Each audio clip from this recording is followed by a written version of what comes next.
The broadcast is now starting. All attendees are in listen-only mode. Good afternoon, everyone. Hi, my name is Ashley Harpool. I'm part of the Center for Teaching and Learning.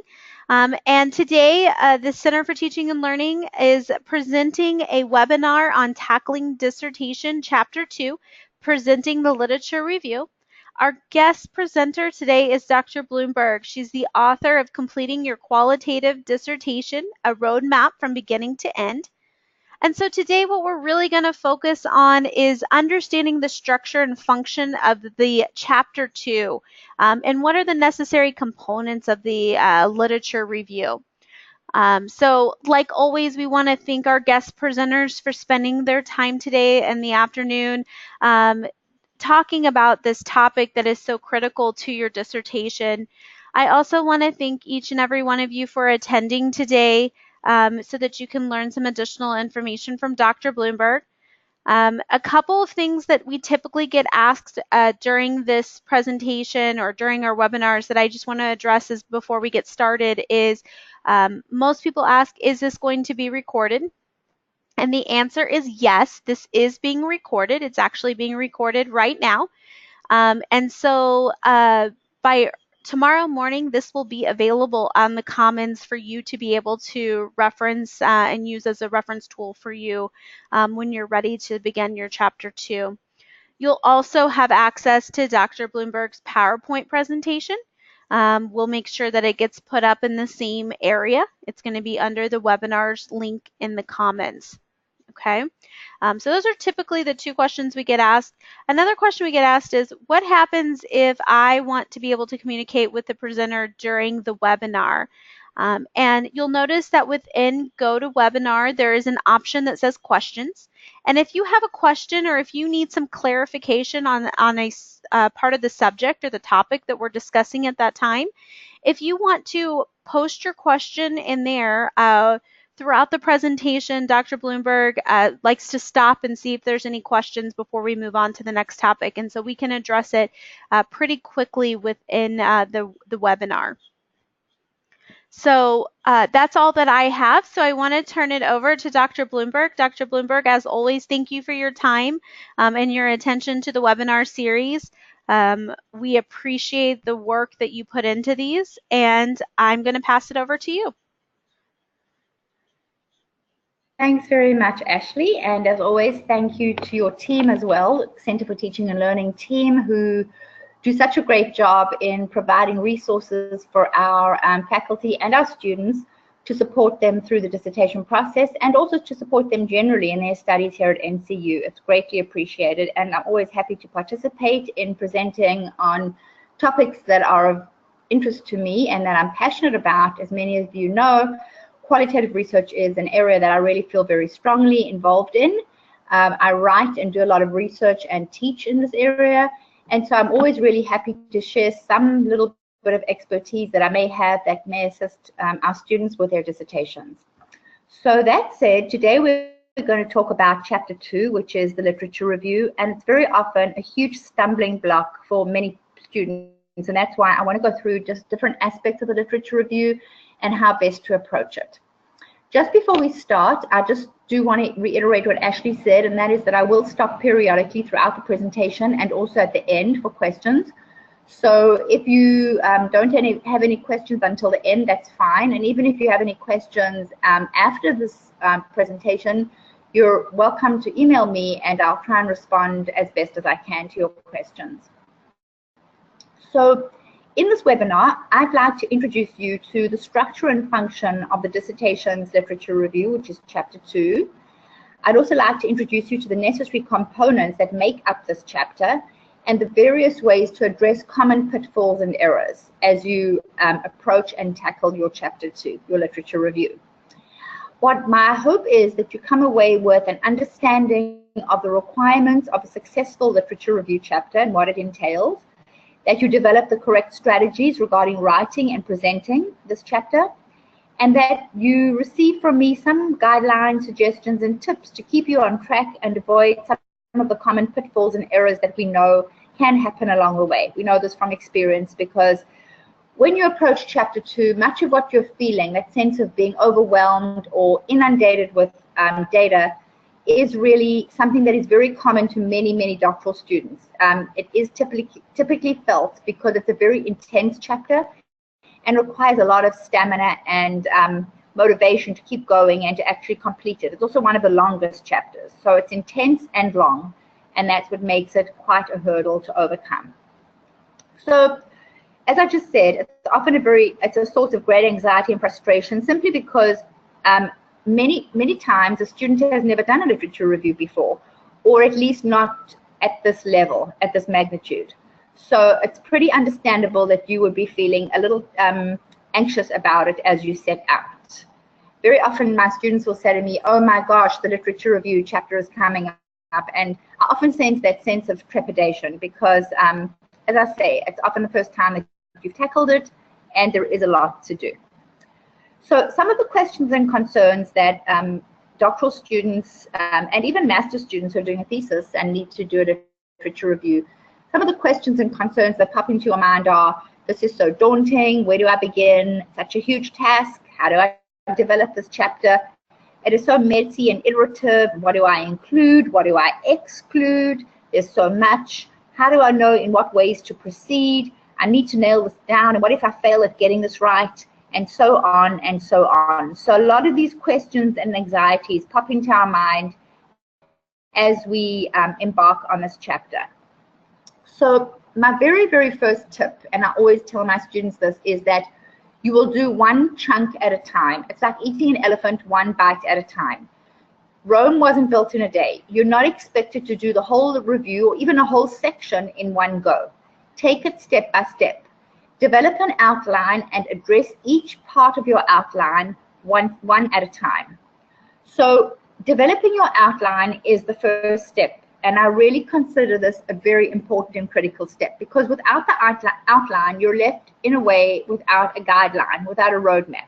And that's like driving somewhere without that map. So you do need it to keep you on track, and also to ensure that your literature review is going to be well structured and inclusive. So share your outline with your chair and be very open to discussion and revision. Your chair will guide you with regard how to develop that outline and how to have the most comprehensive outline possible for your study before you actually begin collecting your literature and begin writing. Now, my third tip is that a literature review must be clear and logical. And a clear and logical written review is a function of clear and logical thinking. So the clearer you think about things, the clearer you're going to write about those things. And your writing throughout must, of necessity, especially at the doctoral level, must be articulate and easy to follow. Now remember, not all of us have the same level of academic writing skills. Some people have an incredible gift in that area, and some people very often do not. But don't be afraid, because the NCU Academic Success Center and the library and the Center for Teaching and Learning and your chair are all here to support you and assist you. And of course, you're also able to use an outside editor at the end to polish up your review, not to write it for you, but to polish it and to look for sections that can be condensed if your chair has not already found those. So remember, that is one something to think about when this sort of anxiety sets in, is that you're not doing this alone. There is a lot of support available for you here at NCU, so please do feel free to take advantage of it. Now, your sections must be appropriate, sequential, and interconnected. That means they should flow logically from the one to the other. And remember, if you've developed your outline in a logical, methodical fashion, then your review is going to be logical and methodical. So your outline is critically important to begin with. Remember, your key concern is keeping your reader engaged and focused throughout. You do not want to lose your reader's attention, and nor do you want your reader to kind of switch off, even subconsciously, because the writing is boring or laborious or repetitive or monotonous. You want to make your review as clean and concise and interesting and reader-friendly as possible. And there are many ways that you can do that. Remember also, quality is much more important than quantity. Very often, people have a fixed amount of pages I have a student at the moment who's doing really, really well, but she's very focused on reaching 80 pages for her literature review. Now, we do often say that a review should be between 60 to 80 pages, but if it's only 50 to 60 and it's very well written, my feeling is that that is way preferable than a long and rambling review where you've just tried to increase your page numbers, but it hasn't really served you well because there's a lot of repetition. So remember, clean, concise, and quality is really what counts. And it should not be too long and unwieldy. Those very long and unwieldy reviews are the ones that tend to lose the reader. The reader will just skim through it, not read it properly because it's just not very reader friendly. And there are other reasons why a review may not be reader friendly, and this is one of them: flow. You need to help your reader comprehend the flow of your ideas, and so you need to include signposts and transitions.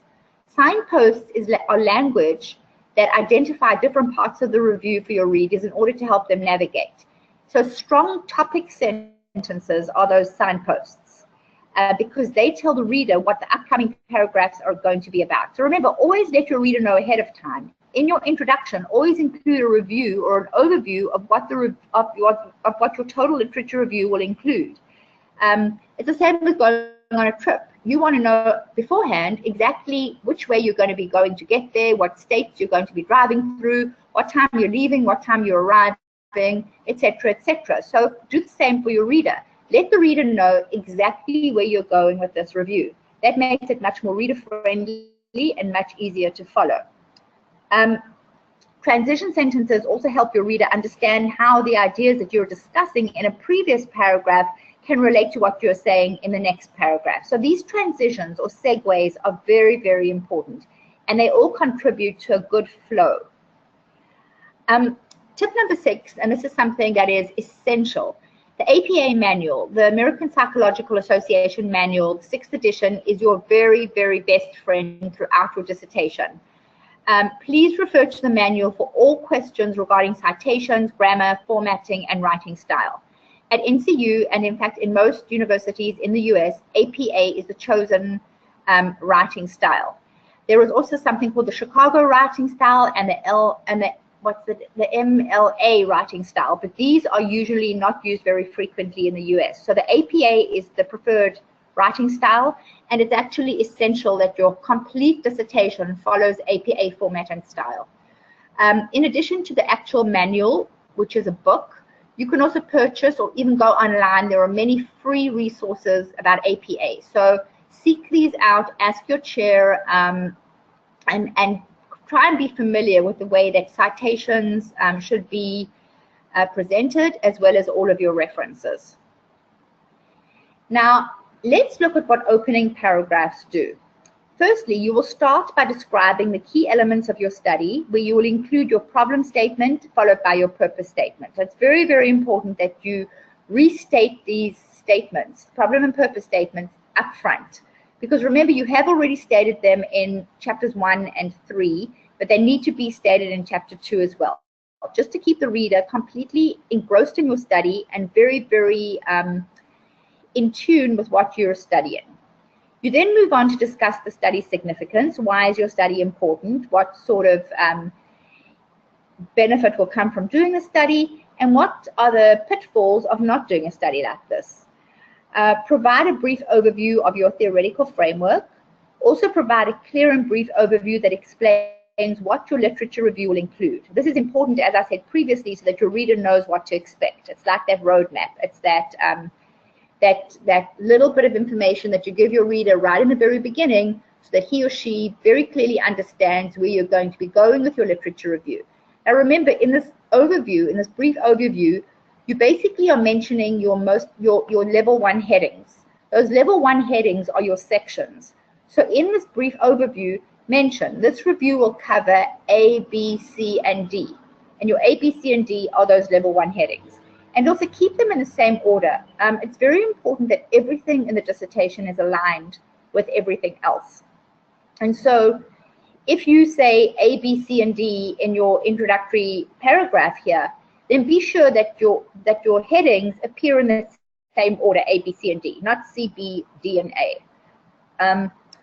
Also, you need to provide in your introduction a section regarding your documentation strategy so that your reader very clearly understands the source of your literature. And here you'll say something like, for this literature review, I accessed NCU's library databases, including ProQuest, Edisco, etc., etc.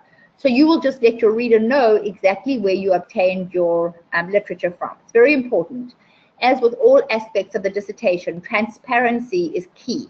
So the more you can let the reader know about how you went about doing the study, exactly what your thought processes were, what your timeline was, etc., that'll make your study way more interesting and credible to your reader. Tip number 8. So after you've written your key introductory paragraphs, you then begin the discussion. And remember, as with everything in this dissertation, the review and the section must be very reader friendly. Headings and subheadings add structure and clarity. Remember, you can have first level, second level, and third level headings, and these are all explained in the APA manual. So in the APA manual, they will give you very clear guidelines how to structure these headings. For example, some of them are indented, some of them are right against the margin, the left-hand margin, and some of them are centered. So be very clear to know exactly the structure that is needed according to the APA manual. Headings and subheadings add structure and clarity because they give the reader a chance to breathe. They give the reader a chance to actually say, oh, now we're looking at this, and then we're transitioning to that, and then we're going on to that. So if you did not have any headings, it would be very, very difficult for a reader to follow your train of thought. So the headings are very, very important in the structure of your review. So as I said, start by listing each of your major headings in logical order and complete each section before moving on to the next. And this is where biting off one chunk at a time comes into play. Work on one heading at a time. For instance, if your first heading is high school pupils in distress, work on developing that section. Only work on that section. Then go on to the next section once you've completed that. Remember, there's always a chance to come back and revise and review and have your chair look at it. But when you are actually writing the review, do each section on its own, logically and sequentially before you move on to the next. Don't do a little bit here and a little bit there. You'll feel much more comfortable and accomplished if you complete each section before you move on to subsequent sections. The review must flow logically as a discussion, and this means that your sentences should be clear and concise. Try and avoid at all costs those run-on, long, lengthy sentences, because it's most likely that your chair or even an editor is going to send it back or say, this is much too long, can you please condense this, or can you please revise this or reword it. Those run-on sentences, again, make it very, very tedious for the reader to read, and also makes the reader more likely to lose focus and give up. As I said, refer to the APA manual for all those different kind of headings. And then what is absolutely key is proofreading. As students and as writers and researchers, we should have respect for the people that are going to be reading our review. That includes our chair, our SME, our academic reviewer, and even the editor. So remember, you want to proofread as much as possible. You can even have somebody else help you to proofread, but try and eliminate all the little typos and all the little errors before you present it in any form, because you'll feel much happier presenting a clean, professional looking copy than if it's messy and it needs a lot of revisions because of grammar and typos, etc. And remember, edit as necessary. If you feel that you would like an outside editor to take a look at your work, then feel free to do so. NCU and your chair or the library do have a list of resources that they can offer you. But very often I find that students will only use an editor right at the end just to sort of polish up the review and make it very, very professional, and just try and find some of those errors that you may have missed or that your chair may have missed. Now, this is something that I find extremely useful. This is my tip number 9, and that is each section should conclude with a section summary. This is very useful for your readers, especially as a review can be lengthy and intense. Summaries are very helpful to keep your reader following your train of thinking and to keep them engaged and focused. Now, remember, in your summary, you don't want your summary to be another whole review in itself. So you want your summary to be concise and clear, and only to pick out the key issues or themes that came up in your review. You don't have to have citations in your summary. You don't have to have references, etc. You just want it to be a clear, concise summary of everything that you have written in that particular section.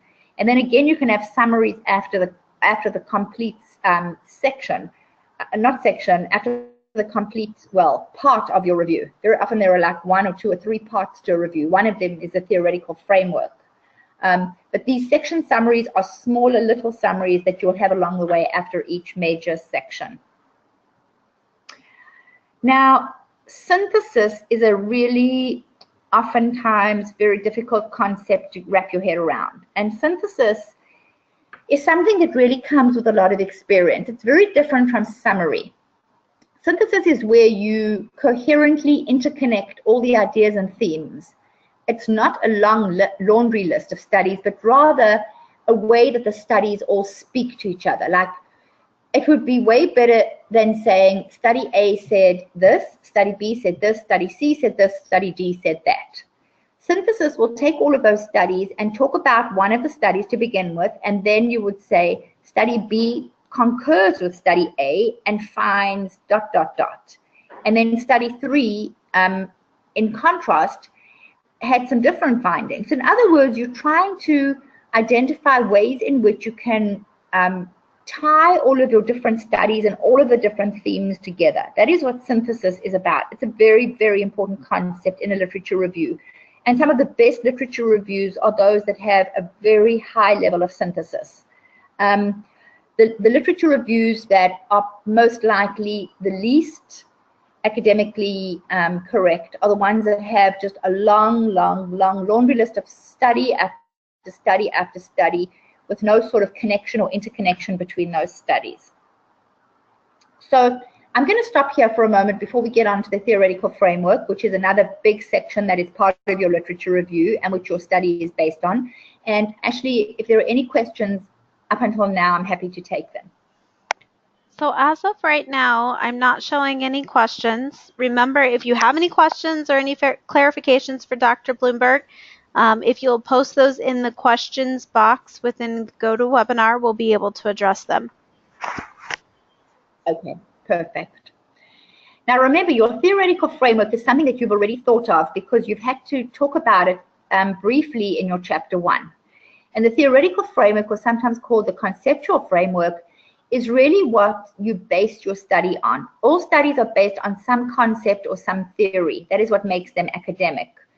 And in chapter 2, in your literature review, this is the time that you have to actually fully develop your conceptual framework and to talk about it in great detail. Again, like the rest of the review, the framework, the theoretical framework must be very well structured in terms of headings and subheadings, and synthesis is very important here as well. So it's exactly the same as the rest of your review, it's just a different section. So some literature reviews have 2 sections and a theoretical framework. Some have 1 section and a theoretical framework. Some even have 3 sections and a theoretical framework as well. So it just depends what you have decided to include in that review. And remember, your theoretical framework must fit in at a point that is logical. So when you develop your outline at the very beginning, you should also be deciding how and where your theoretical framework will fit best. Typically, we do not start off with a theoretical framework. It comes a little bit later in the review. Now, your final chapter summary, and remember I said that there is a final chapter summary. That's a chapter 2 summary of the complete review, but this is different than the section summaries. Those section summaries come after each section, and they're pretty brief and succinct, whereas this final chapter summary must achieve certain things. Firstly, you need to highlight all the main points that you made in your review. The summary must be clear, focused, and succinct, no rambling. You must also make reference to your theoretical framework in this summary. But something that's very important is that the summary is not the place to introduce any new ideas. No new ideas or information that you have not already discussed in your literature review should now appear here. There should be nothing that the reader is not aware of already from what you've written. So the summary is just a place to tie all the ends together, to try and make some sense of it. And so in doing so, as I said, no citations are necessary, no quotations are necessary either. The summary is just really just that, a summary. Okay, so this is really these are really the key issues that I find are very important in presenting a literature review. This particular webinar usually finishes ahead of time because there is really just so much we can say about the literature review and no more. But I think that there's a lot of information here, even though it's not excessive. There's a lot of information here that can really help you very, very much in developing that literature review. And a lot of it has to do, as you can see, with planning and structuring. So in addition to becoming familiar with your library databases and looking at other reviews and getting ideas from different sources, what I've tried to present here are the planning and structural elements of a literature review, which will help you really put in place all the necessary components to write that review. So I'm going to stop again, Ashley, if there are any questions. So we have one question.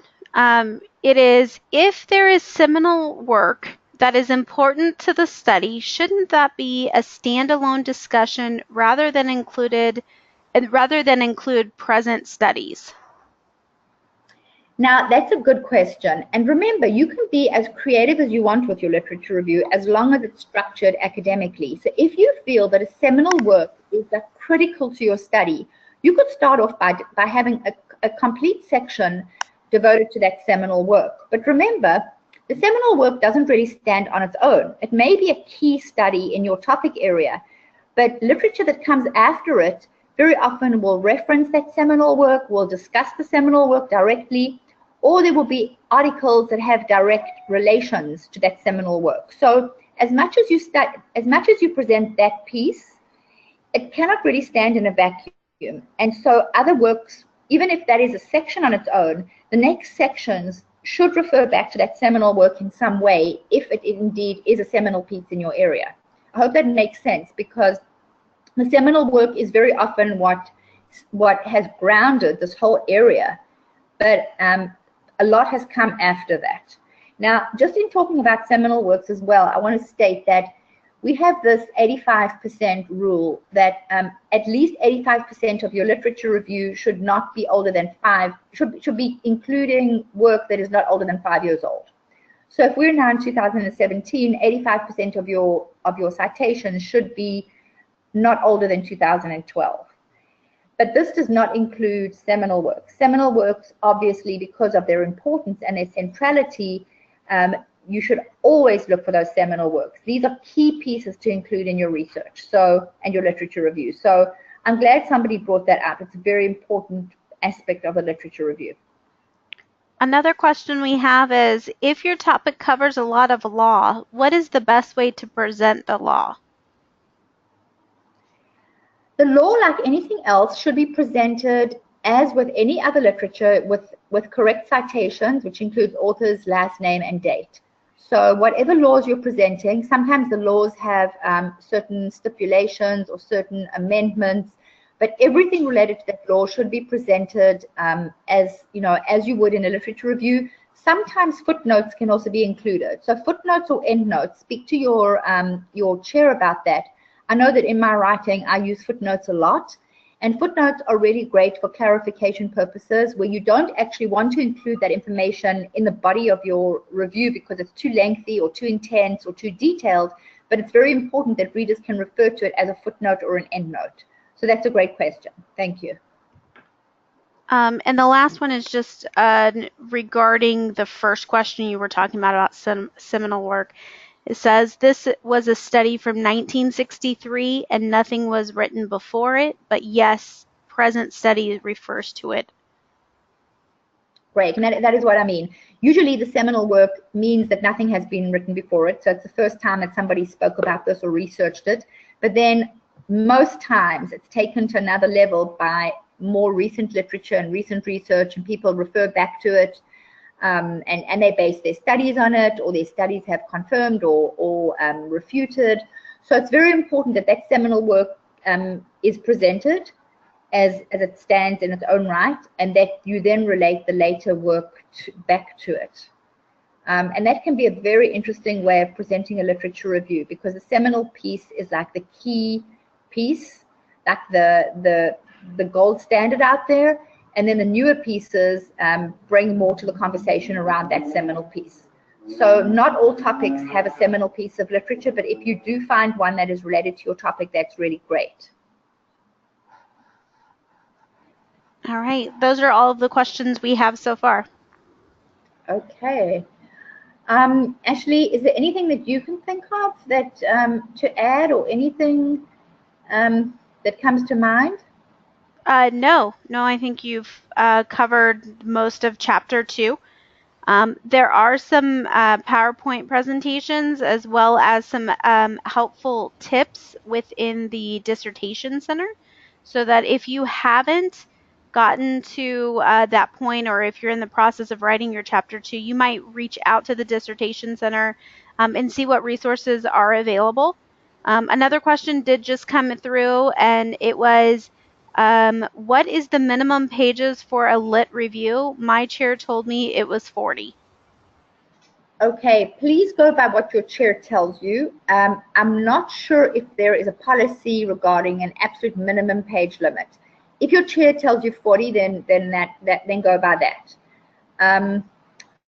I know that some students talk about trying to achieve that 80-page mark, and as I said, it really is not necessary. That is a very, very, very long review. I would say that a 40 to 50-page review, if it's concise and clear and well structured, would be excellent. So please do go by what your chair tells you, and I'm sure that there may also be information on this in the dissertation center. I actually think there are a couple of reference pages for maybe not so much policy, but for a template for chapter 2. Right, there definitely is a template. There definitely is a template, and there are a lot of resources in the library and in the dissertation center about how to go about structuring your review, some tips, different tips maybe to what I've given you. So always reach out. There are also actual books written on literature reviews, and I actually in my book have a whole section devoted to literature review, and a lot more detail is in there than I've given you here on how to structure the review, how to go about searching the library databases. That wasn't the subject of today's webinar, but I do have a lot of information in my own book on developing chapter 2. Another question we just received is the preference to write out an outline and then fill it in? You know, an outline can take many forms, and that's also a great question. It can be a linear outline, it can be structured as a framework, it can be a concept map. It's any way that works best for you. Generally, in developing an outline, you'd start with the outer bones of the outline. So you'd start with a very broad framework and then fill it in. So in other words, start with what you think are your key sections and then fill in your subsections. So for example, if a key section of yours is adult learning theory, that would be a first level heading, and then underneath that there would be situated learning, experiential learning, transformative learning, and andragogy, etc. So I think starting with the bigger picture is a preferable way to go. But remember, as I said, this can be structured in any way. It's your own outline, however it works best for you. And I also do have information on that in my book, just as a side. But you can develop a concept map, you can develop a concept tree, you can have an outline that is just simply words written on different lines and then filled in. You can have arrows, you can write it out by hand, you can do it on a computer, whatever works best for you. And also remember, your outline should be something that is a living document. So it should never really be set in stone. Even if you develop your outline today and your chair thinks it's great, you may wake up in the middle of the night tomorrow and think, hold on, I think this is something great to add. So always keep on refining it and making sure that what you have there is something that is going to be the basic structure of your review, but something that you can also change if necessary. But it's really, really important to develop that outline. And what I do with my students is once they've developed an outline, we keep it as a margin in a bubble on the side of the page of their literature review chapter. We don't remove it, so that every single time that they submit to me, we both of us have that outline in front of us, so we can see where and to what extent the outline is being adhered to and where needs to be filled in. And the last question that we have is seminal work included in the 85% of recent work or 15% of older work? It would not be the recent work, because usually the seminal work is from the 70s or 60s or even 50s, 40s or 20s. So it usually is way older than 5 years. So remember, you should have 85% of your literature should be 5 years or newer. And then you can have another 15%, including the seminal work, that is older than the 5 years. But remember, again, no one's going to check exactly. But what I also tell my students is actually go into your reference list and count up how many pieces you have there that are older than 5 years, and that'll give you an idea of maybe you've got too many, or maybe you have space for a few more, whatever. But just keep a check on it, and that's sort of like a rule of thumb, the 85% rule. So we had one more question come through. Sorry, just before you, Ashley, just one thing I just want to say quickly, sorry to interrupt, and that is this 85% rule is not just something that is there because it sounds good. It's there because you want your review to be as current as possible. If you're doing a review and the review contains mostly outdated information, it's really not going to carry the weight that a current review would carry. So that is really the reason for the 85% rule, that you want your readers to know that you have searched the most up-to-date, cutting-edge research in your area, and so that your review makes sense. You don't want it to be outdated. And what often happens, and sorry, Ashley, I just want to say this before we answer that other question, is that, sorry, I'm just trying to think what I was going to say. Sorry, I'm kind of interrupting myself, so I'm forgetting what I had in mind. But, oh yes, you don't want your reader to think that what you've presented is something outdated and meaningless. So currency is key. This is what I was going to say. If you start your literature review today, it may only be a year from now that you defend your dissertation. So remember, all along, even when you've completed your chapter 2, continue searching for documents and research and literature in your area and fill it into your literature review. So that when it comes time to actually defend your dissertation, you've got the most current version. Because months roll by and new research comes out and older research gets even older. So you do want to keep it as current as possible. Ashley? Okay, so the last question, and I'm going to butcher this word, and I apologize in advance. How do you decide what to include in a lit review when you are doing a philological study and unsure what topics will come up in research? Can you just spell that word for me? Phenomenological.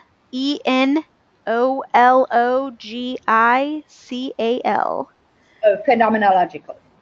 Okay, so phenomenology is when you examine the experiences of your research participants in great depth. It's a particular qualitative research approach. Now, even with that approach, even though you don't know what your findings will be, you know what the key topic area is. So whatever kind of approach or methodology you use, whether it's a case study or phenomenology, ethnography, action research, etc., this should not be a problem in developing your literature review. Now, something else is that after you've got the study's findings, there's nothing to say that you cannot go and find some extra literature. You absolutely can, and sometimes maybe you add a whole new section into your literature review, or sometimes you bring the new literature into your chapter 4, which is your findings.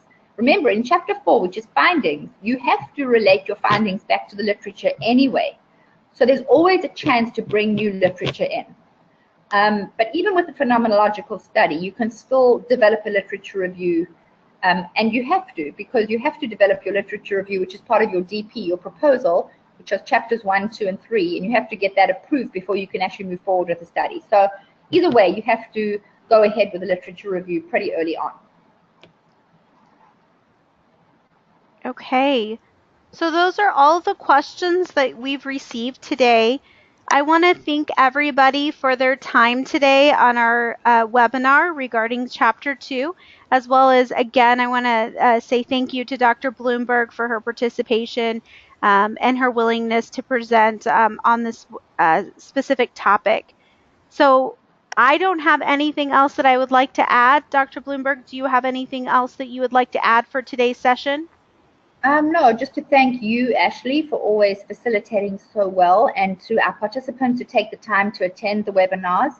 And also just to say once more that I'm always open to questions, and please just go out and look for what's out there, look at the research, look at the literature, read up on how to do the literature review from different perspectives, speak to people, listen to your chair's suggestions as well very much, because your chair's got a lot of experience in this area, working with so many students and having done a dissertation her or himself already. So, and also always reach out to the library and the Academic Success Center and the Center for Teaching and Learning for support, because NCU really does have an amazing wealth of resources and support that are just waiting there for our students to use. So thank you to everybody and to Ashley. Oh, well, thank you so much. We appreciate you as well at the Center for Teaching and Learning. So as a reminder, these PowerPoint presentation as well as the presentation today with all of your questions will be posted in the Center for Teaching and Learning. It should be available no later than first thing tomorrow morning. And with that, have a great rest of your Tuesday, and we look forward to seeing you on the next webinar. Have a great rest of your day. Bye-bye. Thanks, Ashley. Bye, everybody.